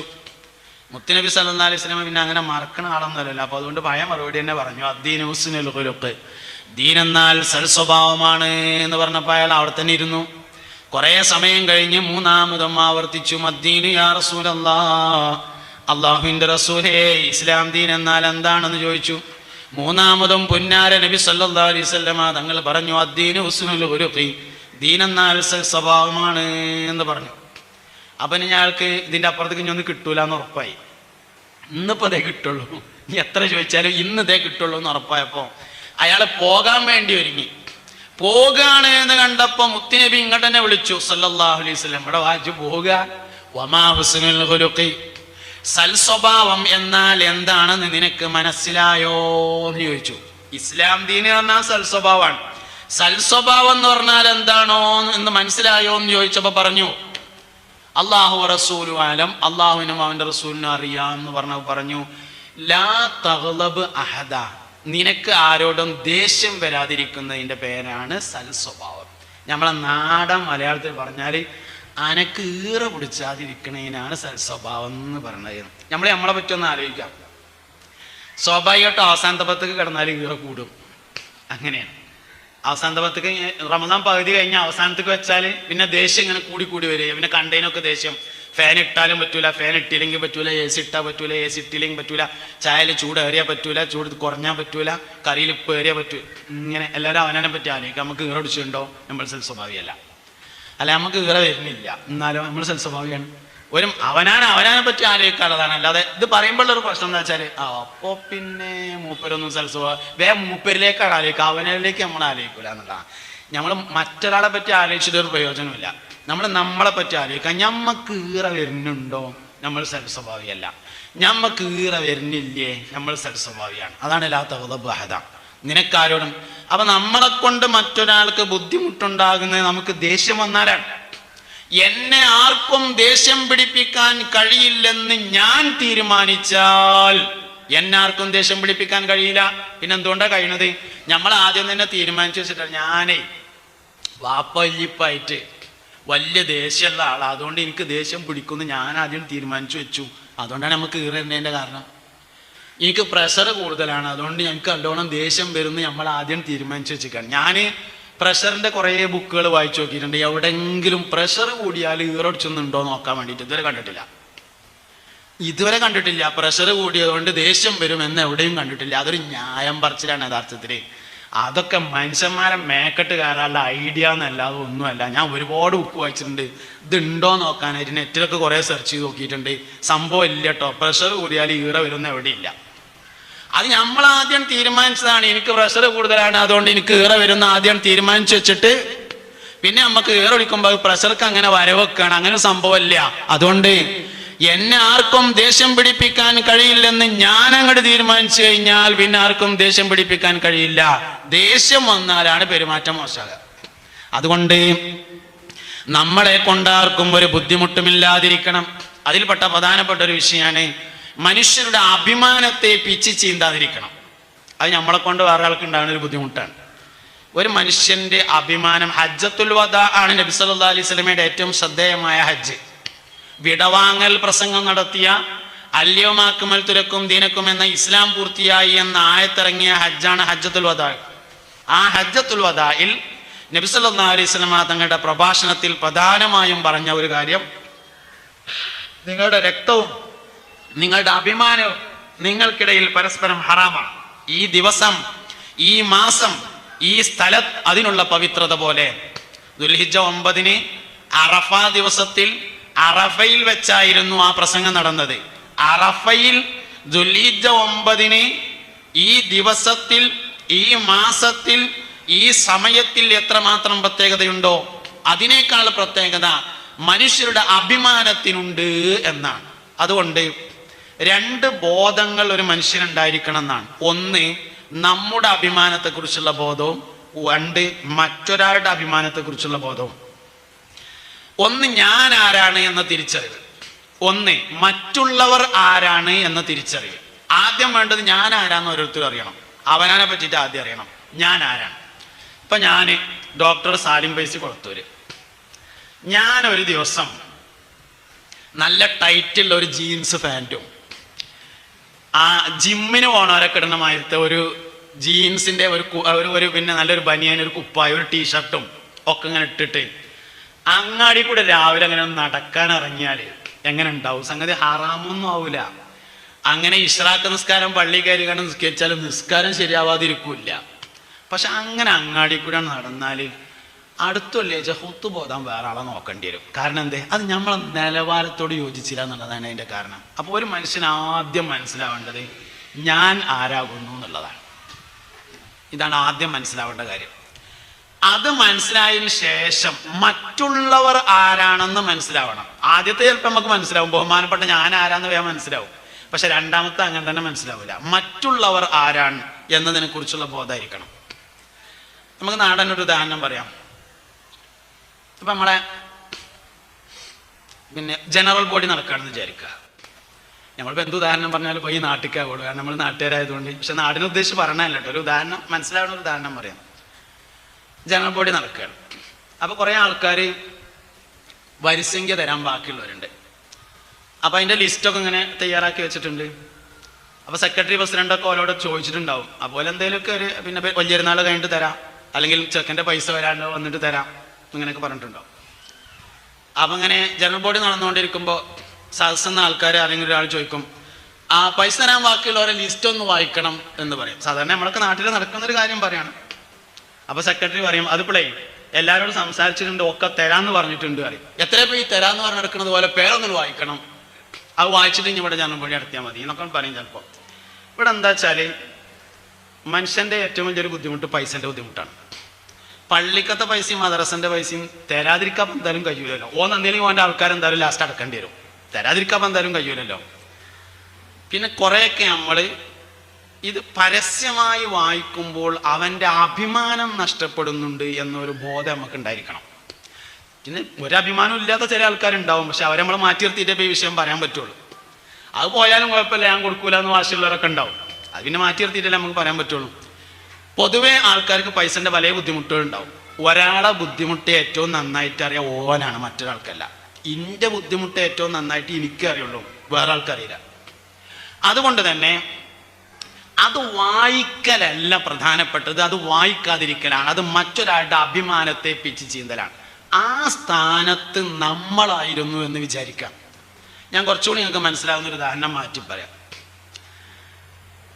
നമ്മളെ കുട്ടി പരീക്ഷയ്ക്ക് നല്ല മാർക്ക് കിട്ടി, ഫസ്റ്റ് ക്ലാസ്സാണ്, 7ാം ക്ലാസ്സിൽ അല്ലെങ്കിൽ 10ാം ക്ലാസ്സിൽ. അപ്പം നമുക്ക് ആ കുട്ടിനോട് നല്ല ഇഷ്ടം ഉണ്ടാവും. അപ്പം നമ്മൾ പെരേ ചെന്ന് ഈ വിവരമൊക്കെ അറിഞ്ഞിട്ട് ഫസ്റ്റ് ക്ലാസ് ആണെന്ന് മനസ്സിലായി പെരേ ചെന്നാൽ എടാ പൊട്ട അവിടെ വന്നാന്നാണ് സത്യത്തിൽ പറയാം. നമ്മൾ വല്യപ്പാട് നമുക്ക് നല്ല ഇഷ്ടം ഉണ്ടായി, എന്തോ ഒരു കാര്യത്തിന് വല്യപ്പാട് നല്ല ഇഷ്ടം. എടാ പൊട്ടം വല്യപ്പ ഇവിടെ വന്നാൽ നമ്മൾ പറയുമോ? ഇല്ല. അപ്പോൾ വല്ലിപ്പായോട് പറയാൻ പാടില്ലാത്ത ഒരു കാര്യം യഥാർത്ഥത്തിൽ പേരക്കുട്ടിയോടും പറയാൻ പാടില്ല. കാരണം വല്ലിപ്പാക്ക് പൊട്ടം വല്ലിപ്പ എന്ന് പറഞ്ഞാൽ നഷ്ടപ്പെടുന്നത് അഭിമാനമാണ്, പേരക്കുട്ടിക്ക് പൊട്ടം കുട്ടി എന്ന് പറഞ്ഞാൽ നഷ്ടപ്പെടുന്നത് അഭിമാനമാണ്. കുട്ടികളുടെ അഭിമാനത്തിൽ നമുക്ക് യാതൊരു ശ്രദ്ധയില്ല. ഇങ്ങനെ ഒരുപാട് കാര്യങ്ങൾ മറ്റുള്ളവരുടെ ഒരാളുടെ നമ്മളെ നിലവാരം നമുക്ക് വേഗം മനസ്സിലാവും. അതേസമയത്ത് മറ്റുള്ളവരുടെ നിലവാരത്തെ മനസ്സിലാകാതെ പോകുന്നു എന്നതാണ് പ്രധാനപ്പെട്ട വിഷയം. ഇപ്പം നമുക്ക് പ്രധാനമന്ത്രിയോട് അഭിപ്രായ വ്യത്യാസം ഉണ്ടെന്ന് വിചാരിക്കുക. ഇന്ത്യൻ പ്രധാനമന്ത്രിയോട് അഭിപ്രായ വ്യത്യാസം ഉണ്ട് പറയാൻ പാടില്ലല്ലോ. കാരണം എന്താ വെച്ചാൽ അദ്ദേഹത്തിൻ്റെ ആളുകൾ അദ്ദേഹത്തിന് നൽകുന്നതാണ് അദ്ദേഹത്തിൻ്റെ സ്ഥാനം, നമ്മൾ കൊടുക്കണമല്ല. അതിനാണ് പ്രതിപക്ഷ ബഹുമാനം എന്ന് പറയുന്നത്. അത് നിലനിർത്തിയിട്ടേ സംസാരിക്കാൻ പറ്റുള്ളൂ. ലോകത്തെ എല്ലാ മനുഷ്യന്മാരും ഒരു നിലയിലല്ലെങ്കിൽ മറ്റൊരു നിലയിൽ അഭിമാനമുള്ളവരാണ്. പിരാന്തം വരെ. പിരാന്തനൊന്ന് പിരാന്താന്ന് വിളിച്ചു നോക്കി, വിവരം അറിയും. ലോകത്തെ എല്ലാ മനുഷ്യന്മാരും അഭിമാനമുള്ളവരാണ്. ഒറിജിനൽ പിരാന്തുള്ള ആളാടെ പിരാന്താന്ന് വിളിച്ചു നോക്കി, വിവരം അറിയും. പോയ വഴിയിൽ പിന്നെ പുല്ലും കൂടി മുളക്കൂല. അപ്പൊ ലോകത്തെ എല്ലാ മനുഷ്യന്മാരും അഭിമാനമുള്ളവരാണ്. മറ്റുള്ളവരുടെ അഭിമാനത്തെ കളയരുത്. ഞാൻ പറയുന്ന ആശയം, നമ്മളെപ്പോ കൊണ്ട് ഒരാൾക്ക് ഒരടങ്ങേറ് വരാതെ നോക്കണം, അതാണ് പറയുന്ന ആശയം. അപ്പൊ അത് അഭിമാനം അതിൽ പ്രധാനമാണ്, പരിഹാസം പ്രധാനമാണ്. അല്ലാതെ നമ്മളെ വിരയിൽ ഉപയോഗിച്ച് കഴിഞ്ഞാൽ പമ്പേഴ്സ് അടുത്ത വിരയിലെ പറമ്പൊക്കെ വലിച്ചെറിയൽ മാത്രമല്ല മനുഷ്യന്മാരടങ്ങേറാക്കല് പറഞ്ഞത്. നമ്മൾ ബ്രോസ്റ്റിന്റെ പെട്ടി കൊടുന്നാണ് തുറക്കുമ്പോൾ പൈസ ഇല്ലാത്ത അയൽവാസിയുടെ വിരയ്ക്ക് വാസന പോകലും അടങ്ങേറാക്കൽ തന്നെ. ഈ അയൽപക്കം എന്ന് പറയുന്നത് താൽക്കാലികവും സ്ഥിരവും എന്ന് പറഞ്ഞിട്ട് അങ്ങനെ രണ്ടെണ്ണുണ്ട്. സ്ഥിരമായ അയൽപക്കമുണ്ട്. നമ്മൾ സ്ഥിരതാമസമാക്കിയ വീടിന്റെ പരിസരത്തുള്ള ആള് സ്ഥിരമായ അയൽവാസിയാണ്. താൽക്കാലികമായി ഗൾഫ് പോയിട്ട് ഒരാൾ താമസിക്കുകയാണ്, നമ്മളെ റൂമിന്റെ അടുത്തുള്ള റൂമിൽ താമസിക്കുന്ന ആള് താൽക്കാലികമായ അയൽവാസിയാണ്. നമ്മൾ പലപ്പോഴും ഓഡിറ്റോറിയത്തിന്റെ അടുത്തുള്ള പേരിൽ കല്യാണം പറയലില്ല. കല്യാണം ഓഡിറ്റോറിയത്തിൽ നടത്തും. ഓഡിറ്റോറിയത്തിന്റെ അടുത്തുള്ള വീട് നമ്മളെ താൽക്കാലികമായ അയൽവാസിയാണ്. ഇവിടെ അങ്ങനെ ബിരിയാണിയുടെ വാസന വരുമ്പോൾ ആ പേരിൽ കുട്ടികളുണ്ടാവും. ഓലിപ്പോ എന്നിപ്പോ മനുഷ്യന്മാർക്ക് ബിരിയാണി വാങ്ങി കൊടുക്കലൊന്നും പ്രായോഗികമല്ല. അതേസമയത്ത് 2500 ആൾക്കാരോട് കല്യാണം പറഞ്ഞ നമുക്ക് ആ ഓഡിറ്റോറിയത്തിന്റെ അടുത്തുള്ള ഒരു 4 പേരിൽ കല്യാണം പറയാന്നുള്ള അത്ര പ്രയാസമുള്ള ഒരു കാര്യമല്ല. അപ്പൊ അയൽപക്ക ബന്ധം സ്ഥിരവും താൽക്കാലികവും ഉണ്ട്. ഒക്കെ പറഞ്ഞാൽ എന്താ വെച്ചാൽ നമ്മളെ കൊണ്ട് ഒരു മനുഷ്യനെ അടങ്ങാറുണ്ടായിരുന്നേ, ഗുണം മാത്രമേ ഉണ്ടാ എന്ന് ആലോചിക്കണം. അതിനനുസരിച്ചുള്ള പ്രവർത്തനം ഉണ്ടായിരിക്കണം. അതാണ് 5ാമത്തെ കാര്യം. 6ാമത്തെ കാര്യം സ്വാലിഹീങ്ങളുമായി കൂട്ടുകെട്ട് നടത്തുക എന്നുള്ളതാണ്. ചാര്യത മണക്കും. അത് പഴമക്കാർ പറയണത് മാത്രമൊന്നല്ല, അത് ശരി തന്നെയാണ്. സിദ്ദീഖുൽ അക്ബർ റളിയല്ലാഹു അൻഹു ഈ ഉമ്മത്തിലെ ഏറ്റവും ഉന്നതനായ മനുഷ്യനാണ്. എന്താ കാരണം? മുത്തുനബിയാണ് കൂട്ടുകാരൻ സല്ലല്ലാഹു അലൈഹി വസല്ലം. ഉമർ ഇബ്നുൽ ഖത്താബ് റളിയല്ലാഹു അൻഹുവിന്റെ പ്രത്യേകത എന്താ? സിദ്ദീഖുൽ അക്ബറാണ് കൂട്ടുകാരൻ. അൽ മർഉ അലാ ദീനി ഖലീലിഹി എന്നാണ്. മനുഷ്യൻ അവന്റെ കൂട്ടുകാരന്റെ മതത്തിന്റെ മേലായിരിക്കുന്നതാണ്. ഏത് മനുഷ്യന്റെയും, നമ്മളെ കുട്ടിയൊക്കെ ഒരു കല്യാണം വന്നു, നമ്മൾ കല്യാണാലോചന നടക്കുമ്പോൾ ആദ്യം എന്താ ചോദിക്കുക? അവന്റെ ചങ്ങായിമാരൊക്കെ ആരാന്നാ ചോദിക്കുക. ഒരു നല്ലൊരു കല്യാണാലോചന വന്നാൽ ഔദ്യോഗികമായ അന്വേഷണം നടക്കുന്നതിന് മുമ്പ് അസർസ്കരിക്കാൻ വേണ്ടി ഓലെ പേരൻ്റെ അടുത്തുള്ള നിസ്കാര പള്ളിയൊക്കെ നിസ്കരിച്ചാൻ പോകും. അങ്ങനെ ആ പള്ളി കയറി അസംസ്കാരം കഴിഞ്ഞിട്ട് അവിടുന്ന് ഇറങ്ങുമ്പോൾ അതിൻ്റെ അടുത്തുള്ള ചായപ്പൊടി കയറിയിട്ട് ഒരു മധുരമില്ലാത്ത ചായ ഒരു ലഡു കടി എടുത്തുകൊണ്ട് ഇങ്ങനെ ഇരുന്ന് കുടിക്കും. അപ്പോൾ അവിടെ അങ്ങനെ കുറേ ആൾക്കാർ ചായ കുടിച്ചിരിക്കുന്ന ആൾക്കാരുണ്ടാവും. ഓരോട് ചോദിക്കും, നമ്മളെ അബ്ദുറഹ്മാനാജിയുടെ മൂത്ത മകൻ സുലൈമാനെ പറ്റി എന്താ അഭിപ്രായം എന്ന് ചോദിക്കും. അപ്പോൾ നാട്ടുകാർ പറയും, ചെറുക്കനൊന്നും കുഴപ്പമില്ല, വളരെ ഉഷാറാണ്, പെരയ്ക്ക് പറ്റിയവനാണ്, അധ്വാനിച്ച് നിന്നവനാണ്, ഓൻ്റെ ചെങ്ങായിമാരൊക്കെ ഒരു കോച്ചറായി ആണ് എന്ന് പറഞ്ഞാൽ മനസ്സിലായി ആള് കോച്ചറായി ആണെന്ന്. അൽ മർഉ അലാ ദീനി ഖലീലിഹി, മനുഷ്യൻ അവന്റെ കൂട്ടുകാരന്റെ മതത്തിന്റെ മേലായിരിക്കും എന്നാണ് അഷ്റഫുൽ ഖൽഖ് ഹബീബുനാ റസൂലുള്ളാഹി സ്വല്ലല്ലാഹു അലൈഹി വസല്ലം തങ്ങൾ പറഞ്ഞിട്ടുള്ളത്. അതുകൊണ്ട് സ്വാലിഹീങ്ങളുമായി പരിചയക്കാരായാലും കുഴപ്പമില്ല. പരിചയവും കൂട്ടുകെട്ടും രണ്ടാണ്. നാട്ടുകാർ മുഴുവൻ നമ്മളെ പരിചയക്കാരായി ഒരു കുഴപ്പമില്ല, എല്ലാവരും ചെങ്ങായിമാരാക്കാൻ പറ്റില്ല. ചെങ്ങായിമാരാക്കണത് ഇങ്ങോട്ട് ഉപകാരമുള്ളവരെ മാത്രമാണ് കൂട്ടുകാരാക്കേണ്ടത്. മനുഷ്യൻ അവന്റെ കൂട്ടുകാരന്റെ ചിന്തയും കൂട്ടുകാരന്റെ പ്രവർത്തനവും കൂട്ടുകാരന്റെ വിശ്വാസവും സ്വാധീനിക്കും. മദ്യപാനം, ലഹരി ഉപയോഗത്തിന്റെ കാരണം എന്താ? കൂട്ടുകെട്ട്. ലഹരി ഉപയോഗത്തിന്റെ കാരണം കൂട്ടുകെട്ടാണ്. ലഹരി ഉപയോഗം ഇല്ലാതിരിക്കണമെങ്കിൽ നല്ല കൂട്ടുകെട്ടുണ്ടായിരിക്കണം. അതാണ് സ്വാലിഹീങ്ങളുമായുള്ള കൂട്ടുകെട്ട്. നല്ല ആളുകളെ കാണണം, നല്ലവരുമായി ഒരാൾ സ്വാലിഹാണെന്ന് എങ്ങനെ മനസ്സിലാകുക? അതും നല്ല പറയാം. ഒരു മനുഷ്യൻ സാലിം എന്ന് പേരിട്ടോണ്ടൊന്നും കാര്യമില്ല, സ്വാലിഹ് എന്ന് പേരിട്ടിട്ടും കാര്യമില്ല. ഒരു മനുഷ്യൻ സ്വാലിഹാണെന്ന് എങ്ങനെ മനസ്സിലാവും? ഒരു മനുഷ്യൻ സ്വാലിഹാണെന്ന് മനസ്സിലാവാനുള്ള 1ാമത്തെ അടയാളം തൊള്ളത്തെ നാവ് അടങ്ങിയിരിക്കുന്നുണ്ടോ ഇല്ലയോ നോക്കലാണ്. സംസാരം കുറയലാണ് സ്വലാഹിയ്യത്തിന്റെ ഏറ്റവും പ്രധാനപ്പെട്ട അടയാളം. ഒരു മനുഷ്യൻ സ്വാലിഹാണോ അല്ലയോ എന്ന് നോക്കാനുള്ള 1ാമത്തെ അടയാളം, ഏറ്റവും പ്രധാനപ്പെട്ട തെളിവ്, അവന്റെ സംസാരം കുറഞ്ഞു വരുന്നുണ്ടോ അവൻ സ്വാലിഹാൻ. അല്ല, വർത്താനം കൂടുതലായി വരുന്നുണ്ടോ സ്വലാഹിയത്തിന്റെ ലക്ഷണമല്ല. ശൈത്താൻ ഒരു മനുഷ്യന്റെ ജീവിതത്തിൽ സ്വാധീനിക്കുമ്പോൾ ശൈത്താൻ ഒരു മനുഷ്യന്റെ ശരീരത്തിൽ സ്വാധീനം ഉറപ്പിക്കുമ്പോൾ ആദ്യം പിശാച് സ്വാധീനിക്കുന്നത് നാവിലായിരിക്കും. അതുകൊണ്ട് നാവിന് നിയന്ത്രണമുണ്ടോ ഇല്ലയോ എന്ന് നോക്കിയിട്ടാണ് സ്വാലിഹാണോ അല്ലയോ എന്ന് തീരുമാനിക്കുന്നത്. സ്വാലിഹീങ്ങളുമായി കൂട്ടുകൂടണമെന്നതാണ് ആറാമത്തെ കാര്യം. ഏഴാമത്തെ കാര്യം, അദബിന് വലിയ പ്രാധാന്യം കൊടുക്കണം. ഇൽമിനേക്കാൾ പ്രധാനപ്പെട്ടതാണ് മര്യാദ, അദബ്. ഇൽമ 2ാം സ്ഥാനത്തും അദബ് 1ാം സ്ഥാനത്തുമാണ് എന്നാണ്. ഇൽമ പഠിപ്പിക്കുന്നതിന് മുമ്പ് പഠിപ്പിക്കൽ നിർബന്ധമാവും അദബ്. കുട്ടികൾക്ക് ഇൽമ പഠിപ്പിക്കുന്നതിന് മുമ്പ് അദബ് പഠിപ്പിക്കൽ നിർബന്ധമാണ് എന്നാണ്. അതുകൊണ്ട് ഒരു വിഷയം ചെയ്യുന്നതിനേക്കാൾ പ്രാധാന്യമുണ്ട് അതിന്റെ മര്യാദ പാലിക്കുന്നതിന് എന്നാണ്. മുസ്ഹഫ് എടുക്കുന്നതിനേക്കാൾ പ്രധാനപ്പെട്ടതാണ് മുസ്ഹഫിന്റെ മര്യാദ പാലിക്കുക. മുസ്ഹഫ് എടുത്തില്ലെങ്കിൽ കാഫിറാവില്ല. മുസ്ഹഫ് എടുത്തിട്ട് നജസാക്കിയാൽ ആൾ കാഫിറാവും, മുർത്തദ്ദാവും. ഒരു വിഷയം ചെയ്യുന്നതിനേക്കാൾ പ്രാധാന്യമുണ്ട് ആ വിഷയത്തിന്റെ മര്യാദകൾ പാലിക്കുന്നതിന്. എപ്പോഴും മര്യാദക്ക് 1ാം സ്ഥാനമാണുള്ളത്, ഇൽമിന് 2ാം സ്ഥാനമുള്ളൂ. അതുകൊണ്ട് അദബുകൾക്ക് വലിയ പ്രാധാന്യം കൊടുക്കണം. എല്ലാവരോടും അദബുണ്ട്. ഗുരുനാഥന്മാരോട് അദബുണ്ട്, മുതിർന്നവരോട് അദബുണ്ട്, കുട്ടികളോട് അദബുണ്ട്, സ്ഥാനമാനങ്ങളുള്ളവരോട് അദബുണ്ട്, വിവരമുള്ളവരോട് അദബുണ്ട്. ഡോക്ടറെ കണ്ടാൽ എഴുന്നേറ്റ് നിൽക്കണമെന്ന് ഹുജ്ജത്തുൽ ഇസ്ലാം അബൂ ഹാമിദ് അൽ ഗസാലി റളിയല്ലാഹു അൻഹു ഇഹ്യാ ഉലൂമുദ്ദീനിൽ പറഞ്ഞിട്ടുണ്ട്. ഡോക്ടറെ കണ്ടാൽ എഴുന്നേറ്റിക്കണം. നമ്മളെ ചികിത്സിക്കുന്ന ഡോക്ടറാണെങ്കിലും ആര് ചികിത്സിക്കുന്ന ഡോക്ടറാണെങ്കിലും ഡോക്ടറെ കണ്ടാൽ എഴുന്നേറ്റ് നിൽക്കണം എന്നാണ്. ഡോക്ടർമാര് കഴുത്തിൽ സ്റ്റെത്തസ്കോപ്പ് എന്നുകൊണ്ടൊരു സാധനം ഇടും. എന്തിനാ സത്യത്തിൽ അത് ഇടുന്നത്? ചില ഉസൂലുകൾ ഉണ്ട് എന്നാണ്. പഴയ കാലത്ത് നമ്മളൊക്കെ നാട്ടില് 40 ദിവസം 10 ദിവസമൊക്കെ വയല് അറിയാൻ വേണ്ടി മൂല്യന്മാര് വരും. അങ്ങനെ ദീർഘമായ വയലുണ്ടാകുക. അപ്പൊ വയല് കഴിഞ്ഞാല് വയലറിയണ മൂല്യര് അവിടുന്നാണ്ട് പോയിട്ട് അടുത്ത നാട്ടിൽ പോയിട്ട് അവിടുത്തെ പള്ളിക്കാരെ കടന്നുറങ്ങിയിട്ട് പിന്നെ അവിടുന്ന് രാവിലെ പോകും. അങ്ങനെയാണ് ചെയ്യാം. ഇപ്പൊ നമ്മളിവർക്കൊക്കെ വേദന വരികയാണെങ്കിൽ ഇവിടുന്നാണ് പോയിട്ട് വളാഞ്ചേരി പള്ളി കയറിയിട്ട് കടന്നുറങ്ങും. എന്നിട്ട് അവിടുന്നാണ്ട് രാവിലെ പോകും. അല്ലെങ്കിൽ ഇവിടുന്നാണ് പോകുന്നത് പെരിന്തമണ്ണ പള്ളി കയറി കടന്നുറങ്ങിയിട്ട് അവിടുന്ന്. അങ്ങനെ പഴയ കാലത്ത് വേദന വന്ന എന്താ കാരണം? ഈ നാട്ടിൽ വന്ന് വയല് പറഞ്ഞാല് വയല് പറയുന്ന മൂല്യരും വയല് കേട്ട നാട്ടുകാരും തമ്മിൽ ഗുരു ശിഷ്യ ബന്ധം സ്ഥിരപ്പെടും. ഗുരുവും ശിഷ്യന്മാരുമാവുമ്പോ ഗുരുവിനോട് പാലിക്കേണ്ട ചില മര്യാദകളുണ്ട്.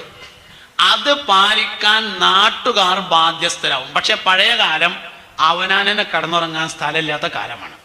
അതുകൊണ്ട് ഗുരു അവിടുന്ന് പോയാൽ പിന്നെ ആ പ്രശ്നമില്ലല്ലോ എന്നുള്ളതാണ് അവിടുന്ന് പോയിട്ട് വൈക്ക കടന്നുറങ്ങിയിട്ട് ബാക്കി പിന്നെ പോയിരുന്നതിന്റെ കാരണം. ഇതുപോലെ വൈദ്യനെ കണ്ടാൽ എഴുന്നേറ്റ് നിൽക്കണം.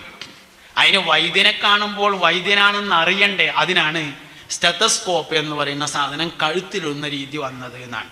അപ്പൊ ഡോക്ടറെ കണ്ടാൽ നമ്മളെ ചികിത്സിക്കുന്ന ഡോക്ടറാണെങ്കിലും നമ്മളെ ചികിത്സിക്കുന്ന ഡോക്ടർ അല്ലെങ്കിലും എഴുന്നേറ്റ് നിൽക്കണം. അതൊരു മര്യാദയാണ്. അപ്പൊ മര്യാദകൾക്ക് 1ാം സ്ഥാനം. ഒരു ഓഫീസിൽ നമ്മൾ ചെന്നാല് നിൽക്കാണ് ആദ്യം വേണ്ടത്. ഇരിക്കാൻ പറഞ്ഞാല് പിന്നെ അവിടെ ഇട്ട കസാര ഇരിക്കാനുള്ള തന്നെയാണ് പിന്നെ ഇരിക്കുകയാണ് വേണ്ടത്. അങ്ങനെ എല്ലാ സ്ഥലത്തെയും ഒരു വീട്ടിൽ ചെന്നാല് സോഫ കൊട്ടിയിട്ട് ഇരിക്കാൻ പാടില്ല എന്നാണ്. അവിടെ ഇരിക്കുക, ചളിയായ ആകും. അതിനുള്ള തന്നെയാണ് സർഫ് വരണേ. അതിനെന്നെ വാഷിംഗ് മെഷീൻ വാങ്ങിയിട്ടുള്ളത്. സോഫ കൊട്ടിയ എന്താ കുഴപ്പം? അത് വീട്ടുകാർ വൃത്തിയില്ലാത്തവരാണ് എന്ന് പറയുന്നതിന് സമാനമാണ്. അപ്പോൾ അത് വീട്ടുകാരെ മോശമാക്കലാവും. അതുകൊണ്ടാണ് കൊട്ടാതിരിക്കുകയാണ് വേണ്ടത് എന്ന് പറയുന്നതിന്റെ കാരണം. ഇങ്ങനെ നമ്മളിങ്ങനെ നോക്കിയാൽ ഒരു വല്ലോറ്റും അർഹതയില്ലാത്തത് പിടിച്ചു പറ്റുക. വളാഞ്ചേരി ബസ് സ്റ്റാൻഡിൽ നിന്ന് ഷട്ടറിൻ്റെ ഉള്ളിൽ കൂടെ കൊടട്ടുങ്ങാണ്ട് സീറ്റ് പിടിച്ചിട്ട് അർഹതയില്ലാത്ത സീറ്റ് ആദ്യം കയറിയവർക്കുള്ള ആളോ സീറ്റ്, കൊടട്ടവർക്കുള്ളതല്ലോ. അങ്ങനെ ഒരു നിയമം ഇല്ലല്ലോ എവിടെയും. കൊട ഇടാന്നോ ബാഗ് ഇടാന്നോ ഒരു നിയമമില്ല, ആദ്യം കയറിയവർക്കുള്ള. അപ്പൊ നമ്മള് അർഹതയില്ലാത്തത് വരെ പിടിച്ചടക്കിയിട്ട് എന്നിട്ട് നമ്മൾ ദ്വാരക്കാണ് അല്ലാഹുമ്മ റഹംനി യാ അർഹമർ റഹീമീൻ. സംഗതി നടക്കൂല. ഇതന്നെ പ്രശ്നം. അതുകൊണ്ട് നമ്മൾ ശ്രദ്ധിക്കേണ്ട കാര്യമാണ് അദബിന് വലിയ പ്രാധാന്യം. 8ാമത്തെ കാര്യം, മുത്തുനബി സല്ലല്ലാഹു അലൈഹി വസല്ലമയെ നല്ലോണം സ്നേഹിക്കുക. സല്ലല്ലാഹു അലൈഹി വസല്ലം നമ്മൾ ചെയ്യുന്ന കുറേ പ്രവർത്തനങ്ങൾ ഇപ്പോ ഈ നബി സല്ലല്ലാഹു അലൈഹി വസല്ലമയുമായി കൂടുതൽ അടുപ്പമുള്ളതിന് കൂടുതൽ പ്രാധാന്യം കൊടുക്കണം. ഇപ്പൊ നിസ്കരിക്കും നമ്മളെല്ലാവരും. മുൻകഴിഞ്ഞ ഉമ്മത്തുകൾക്കും നിസ്കാരം ഉണ്ടായിട്ടുണ്ട്. പക്ഷെ മുൻകഴിഞ്ഞ ഉമ്മത്തുകൾക്ക് ഇല്ലാത്ത ഒരു കാര്യമായിരുന്നു ബാങ്ക്. ഫർദ് നിസ്കാരത്തിന് ബാങ്ക് ഇഖാമത്ത് കൊടുക്കുക. അത് നമുക്ക് മാത്രമുള്ളതാണ്. അതുകൊണ്ട് ഫർദ് നിസ്കരിക്കുമ്പോൾ ബാങ്ക് ഇഖാമത്ത് ഒഴിവാക്കരുത്. അത് മുത്തുനബിനോടുള്ള ബന്ധമാണ് സല്ലല്ലാഹു അലൈഹി വസല്ലം. ബാങ്ക് എന്ന് പറഞ്ഞത് അല്ലാഹു അക്ബറിന്റെ പ്രഖ്യാപനമല്ല. കാരണം അല്ലാഹു അക്ബറിന്റെ പ്രഖ്യാപനമാണെങ്കിൽ ഇബ്രാഹിം നബിക്ക് ബാങ്ക് ഉണ്ടാവണം. അവ്വലുമൻ ഖാലഹ സയ്യിദുനാ ഇബ്രാഹിം അലൈഹിസ്സലാം. ആദ്യമായി അല്ലാഹു അക്ബർ എന്ന് പറഞ്ഞ ആൾ ഇബ്രാഹിം നബിയാണ് അലൈഹിസ്സലാം. പക്ഷെ ഇബ്രാഹിം നബി അലൈഹി ഇസ്ലാമിന് ബാങ്കില്ല. അപ്പോ ബാങ്ക് അല്ലാഹു അക്ബറിന്റെ പ്രഖ്യാപനമല്ല. ബാങ്ക് അഷ്ഹദു അല്ലാ ഇലാഹ ഇല്ലല്ലാഹയുടെ പ്രഖ്യാപനവുമല്ല. അങ്ങനെയാണെങ്കിൽ നൂഹ് നബിക്ക് ബാങ്കുമാണ്. നൂഹ് നബിക്ക് നിസ്കാരം ഉണ്ടായിട്ടുണ്ട്. മൂസ നബി അലൈഹി ഇസ്ലാമിന് നിസ്കാരം ഉണ്ടായിട്ടുണ്ട്. മൂസ നബി അലൈഹി ഇസ്ലാമിന് ബാങ്കില്ല. മൂസ നബി അലൈഹി ഇസ്ലാമിനും ബാങ്കുവാണല്ലോ. അഷ്ഹദു അല്ലാ ഇലാഹ ഇല്ലല്ലാഹയുടെ പ്രഖ്യാപനാണെങ്കിൽ അഷ്ഹദു അല്ലാ ഇലാഹ ഇല്ലല്ലാഹ് മൂസ നബിക്കും ഉണ്ടല്ലോ, ഈസാ നബിക്കും ഉണ്ടല്ലോ. പിന്നെ ബാങ്ക് എന്താണ്? വഅഷ്ഹദു അന്ന മുഹമ്മദർ റസൂലുള്ളാഹ്, അഷ്ഹദു അന്ന മുഹമ്മദർ റസൂലുള്ളാഹ് എന്നതിന്റെ പ്രഖ്യാപനമാണ് ബാങ്ക്. അതുകൊണ്ടാണ് ബിലാൽ റളിയല്ലാഹു അൻഹുവിന് ബാങ്ക് കൊടുക്കാൻ കഴിയാതായത്. ബിലാൽ റളിയല്ലാഹു അൻഹുവിനെയാണ് മുസ്തഫ നബി സല്ലല്ലാഹു അലൈഹി വസല്ലം തങ്ങളെ ബാങ്ക് കൊടുക്കാൻ വേണ്ടി ഏൽപ്പിച്ചത്. നബി തങ്ങൾ വഫാത്തായി. മുസ്തഫ നബി സല്ലല്ലാഹു അലൈഹി വസല്ലം വഫാത്തായി എന്ന് അറിഞ്ഞപ്പോ ബിലാൽ റളിയല്ലാഹു അൻഹു പറഞ്ഞു, ഞാൻ ബാങ്ക് കൊടുക്കൂല. അങ്ങനെ നാട് വിട്ടുപോയി. ഒരിക്കൽ മദീനയിൽ വന്ന ഉടനെ തന്നെ അതേമാതിരി തിരിച്ചുപോയി. പിന്നെ രണ്ടാമതൊരിക്കൽ മദീനയിൽ വന്നു. ആകെ 2 പ്രാവശ്യം പിന്നെ ബിലാൽ റളിയല്ലാഹു അൻഹു മദീനത്ത് വന്നിട്ടുള്ളൂ. രണ്ടാമതൊരിക്കൽ കൂടി വന്നപ്പോൾ എല്ലാവരും ഒരു ബാങ്ക് കൊടുക്കണം നിർബന്ധിച്ചു. സംഭവിച്ചില്ല, ഞാൻ കൊടുക്കൂല. അവസാനം ഹുസൈൻ റളിയല്ലാഹു അൻഹു രംഗത്ത് വന്നു, ഒരു ബാങ്ക് കൊടുക്കണം എന്ന് പറഞ്ഞു. മുത്തുനബിയുടെ പേരക്കുട്ടിയാണ് സല്ലല്ലാഹു അലൈഹി വസല്ലം. ഹുസൈൻ റളിയല്ലാഹു അൻഹു പറഞ്ഞാൽ പിന്നെ കേൾക്കാതിരിക്കാൻ കഴിയാത്തതുകൊണ്ട് ബിലാൽ ബാങ്ക് കൊടുക്കാൻ നിന്നു. അല്ലാഹു അക്ബർ അല്ലാഹു അക്ബർ പറഞ്ഞു, ഒരു പ്രയാസമില്ല. എല്ലാവരും കേട്ടു. മദീനയിൽ പഴയകാലം തിരിച്ചു വന്നു എന്നെല്ലാവർക്കും തോന്നി. എല്ലാവരും വീട്ടിൽ നിന്ന് ബാങ്ക് കേൾക്കാൻ വേണ്ടിയൊക്കെ പുറത്തേക്ക് നിന്നിട്ട് കാതൊക്കെ കുർമിച്ചു. അഷ്ഹദു അല്ലാ ഇലാഹ ഇല്ലല്ലാഹ് പറഞ്ഞു, ഒരു പ്രയാസമില്ല. അഷ്ഹദു അന്ന മുഹമ്മദ് എന്ന് പറഞ്ഞോടുകൂടെ ബിലാൽ റളിയല്ലാഹു അൻഹു ഖറ സഇഖാ, ബോധരഹിതനായി വീണു. ബിലാൽ റളിയല്ലാഹു അൻഹു ബാങ്ക് കൊടുക്കൂല എന്ന് പറഞ്ഞു. അല്ലാഹു അക്ബർ പറയാനുള്ള പ്രയാസമല്ല, അഷ്ഹദു അല്ലാ ഇലാഹ ഇല്ലല്ലാഹ് പറയാനുള്ള പ്രയാസമല്ല, അഷ്ഹദു അന്ന മുഹമ്മദ് റസൂലുള്ളാഹ് എന്ന് പറയാൻ കഴിയൂല. എന്തുകൊണ്ട്? ബാങ്ക് അഷ്ഹദു അന്ന മുഹമ്മദ് റസൂലുള്ളാഹ് എന്ന ഇഷ്കിന്റെ പ്രഖ്യാപനമാണ്. അതുകൊണ്ട് മുസ്തഫ നബി സല്ലല്ലാഹു അലൈഹി വസല്ലമയുമായി വളരെ അടുപ്പാണ് ബാങ്കിനുണ്ട്. നമ്മളെല്ലാവരും നിസ്കരിച്ചിട്ടുണ്ട്, പക്ഷെ ബാങ്ക് കൊടുക്കൂല. പള്ളിക്കത്തെ ജമാഅത്തിന് ബാങ്ക് കൊടുക്കും. എന്നാ കൊടുക്കല്ലേ എന്നൊക്കെ ചോദിക്കും. നമ്മൾ പള്ളിക്കത്തെ ജമാഅത്തിന് മാത്രമാണത്. നമ്മളെ ബാങ്ക് ഇഖാമത്ത് കൊടുക്കാനുള്ള ഉസ്സാറ് കണ്ടാൽ നമ്മൾ എപ്പോഴും ഇങ്ങനെ തന്നെ തോന്നും. ഇല്ല, ഒറ്റക്ക് നിസ്കരിച്ചുമ്പോൾ വേഗം ചെന്ന് കണ്ട അല്ലാഹു അക്ബർ എന്നാണ്. അവിടെ ബാങ്ക് ഇഖാമത്തില്ല. ശരിക്കും നമ്മൾ ഒറ്റക്ക് നിസ്കരിക്കുമ്പോഴും ബാങ്ക് ഇഖാമത്തും കൊടുക്കാൻ ശ്രദ്ധിക്കണം. കാരണം അത് ഇഷ്കിന്റെ പ്രഖ്യാപനമാണ്.